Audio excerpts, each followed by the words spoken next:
올랜도 매직과 브루클린 네츠는 2023-24 시즌을 각기 다른 방식으로 마무리했습니다.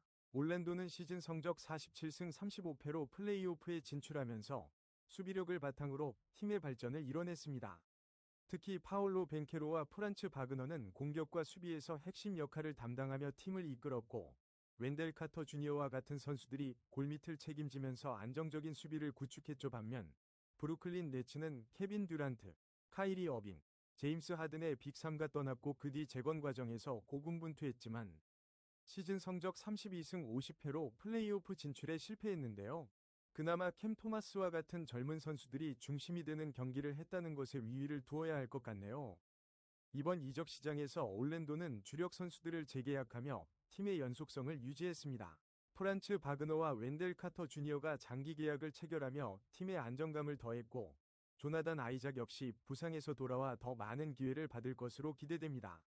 브루클린은 캠 토마스를 중심으로 한 백코트에 큰 변화를 주지 않았지만 트렌든 와포드와 같은 선수들을 영입해 팀의 깊이를 강화했습니다. 그러나 올랜도가 지속적인 성장을 이어가는 반면 브루클린은 여전히 팀 리빌딩 과정 속에 있는 팀이라고 할 수 있겠네요. 올랜도는 직전 경기에서 마이애미 히트를 116에서 97로 꺾으며 시즌을 기분 좋게 시작했습니다. 파올로 벤케로는 33득점 11리바운드로 팀의 공격을 이끌었으며 프란츠 바그너 역시 23득점으로 든든한 지원군이 되었습니다. 이 경기는 올랜도가 수비에서 강점을 보였던 2023에서 24 시즌의 연장선에 있었고, 전반적으로 공격과 수비에서 균형 잡힌 경기를 펼쳤습니다. 특히 페인트존에서의 강력한 수비와 함께 리바운드에서 우위를 점하며 경기를 지배했죠. 반면 브루클린은 애틀랜타 호크스와의 개막전에서 120에서 116으로 아쉽게 패했는데요. 캠 토마스가 36득점으로 폭발적인 활약을 펼쳤지만 트레이 영과 오니에카 오콩우를 막지 못하며 패배를 막지 못했습니다. 브루클린은 경기 내내 빠른 템포로 공격을 시도했지만 수비에서의 약점과 리바운드 싸움에서의 열세가 발목을 잡았었죠. 특히 상대팀의 페인트존 득점을 억제하지 못한 점이 패배의 주요 원인이었습니다. 올랜도와 브루클린의 최근 10경기 맞대결에서 올랜도는 4승 6패로 브루클린에 밀리고 있습니다. 그러나 홈에서의 맞대결에서는 3승 1패로 올랜도가 우위를 점하고 있는데요. 특히 홈에서 올랜도의 수비력은 브루클린을 압도하는 모습을 보였으며 홈 경기에서만큼은 브루클린에 비해 강한 면모를 보여왔습니다. 이번 경기는 스탯에서 두 팀의 명확한 차이가 드러나는 경기인데요. 올랜도는 공격과 수비에서 균형 잡힌 팀으로 특히 수비적인 강점이 두드러집니다. 올랜도의 디팔팅, 100포제션 동안 실점 수치는 100.0으로 리그 2위, 네트력, 100포제션 동안 득실 마진는 18.4로 4위에 자리하고 있어 리그 상위권을 자랑합니다.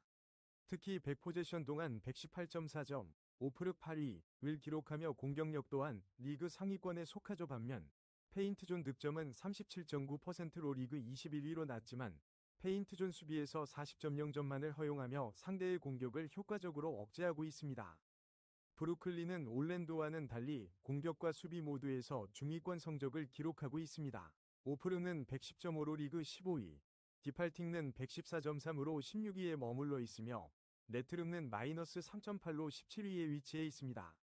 경기 속도, 페이스는 105.0으로 리그 5위로 매우 빠른 템포를 유지하지만 이 속도는 수비에서의 약점을 가리기 어렵게 만들고 있죠. 특히 페인트존 수비에서 54.0점을 허용하며 리그 18위로 상대의 인사이드 공격을 막지 못하고 있습니다. 이는 올랜도의 웬델 카터 주니어와 파올로 벤케로가 페인트존에서 득점을 노리기에 이상적인 조건이라고 할 수 있겠네요. 그나마 브루클린의 강점은 상대의 턴오버를 유도하는 능력인데요. 오프TOV는 16.0으로 리그 11위로 나쁘지 않은 기록을 보이며 상대 실책을 통해 득점을 만들어내는 기회를 자주 만들어냅니다. 하지만 이러한 장점이 있더라도 브루클린은 페인트존 수비의 취약점과 리바운드에서의 약점으로 인해 올랜도를 상대로 우위를 점하기 힘들어 보이네요. 다음으로 장점을 찾자면 브루클린은 픽앤롤 볼핸들러 공격에서 프리큐가 17.6%로 13위, PPP가 1.00으로 5위에 올라 매우 효과적인 공격 전술을 구사하고 있습니다. 그러나 올랜도의 수비는 픽앤롤 수비에서 PPP 0.77로 리그 8위를 기록하고 있어 브루클린의 공격에 순순히 당할 것 같지는 않네요. 경기 예측. 올랜도는 이번 경기를 홈에서 치르며 수비력을 바탕으로 브루클린을 상대할 것입니다. 브루클린은 빠른 템포를 통해 올랜도의 수비를 무너뜨리려 할 것이지만 페인트존에서의 수비 약점이 큰 문제로 다가올 것입니다. 파올로 벤케로와 웬델 카터 주니어는 브루클린의 수비를 공략하며 득점을 쌓을 가능성이 높습니다. 브루클린의 애틀랜타 전에서의 고득점은 빠른 페이스로 인한 득점의 과대평가라고 생각하고 느린 템포의 올랜도를 만나면 득점이 그만큼 나기 힘들다고 보입니다. 핸디가 크게 잡혔는데 그건 다 이유가 있는 법. 올랜도 매직과